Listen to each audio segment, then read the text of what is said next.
रामगढ़ गांव में 3 पक्के दोस्त रहते थे, रायस्टार, अज्जू और ज्ञान। तीनों अलग अलग काम करते थे। रायस्टार गांव के पास सड़क किनारे लोगों के जूते साफ करता था। अज्जू मोमोज की ठेली लगाता और ज्ञान भाई जंगल से चोरी छिपे कीमती लकड़ियां काटते थे, जिनकी कीमत करोड़ों में होती। गांव के पास एक घना जंगल था जिसमें एक पुराना बरगद का पेड़ था। कहा जाता था कि उस पेड़ में सूखा लकड़ा की आत्मा रहती है। बरसों पहले एक खतरनाक डाकू पुष्पा राज जंगल में लकड़ी चोरी करने आया था। सूखा लकड़ा, जो उस समय जंगल का रक्षक था, उसे देख लेता है। डर के मारे कि कहीं वो किसी को बता न दे, पुष्पा राज उसे बेरहमी से मार देता है। तभी से सूखा लकड़ा की आत्मा उस बरगद में बस गई। गांव में मान्यता थी कि जो भी उस जंगल से लकड़ी चुराने जाता है उसकी रहस्यमयी मौत हो जाती है। रायस्टार और अज्जू ने कई बार ज्ञान भाई को चेताया, लेकिन वे नहीं माने और एक रात अकेले जंगल में घुस गए। उन्होंने चंदन की लकड़ियां इकट्ठा की और जैसे ही वे बरगद के पेड़ को काटने लगे, सूखा लकड़ा की आत्मा प्रकट हुई और ज्ञान भाई की उसी समय जान ले ली। अगली सुबह गांव वालों को जंगल में ज्ञान भाई की लाश मिली। उसके बाद गांव में अजीब घटनाएं होने लगीं। हर रात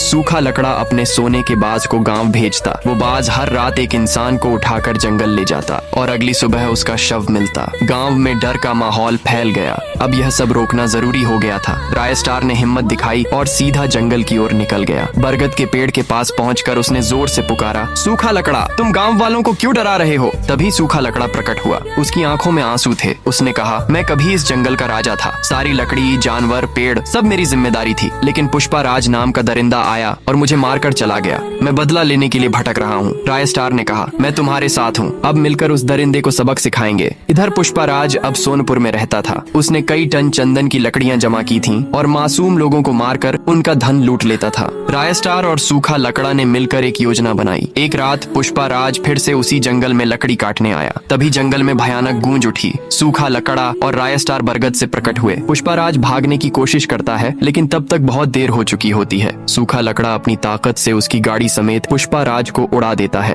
उसका बदला पूरा होता है। सूखा लकड़ा ने अपना वादा निभाया। उसने ज्ञान भाई को फिर से जीवित कर दिया और खुद शांति से बरगद के अंदर समा गया। गांव में फिर कभी कोई रहस्यमयी घटना नहीं हुई।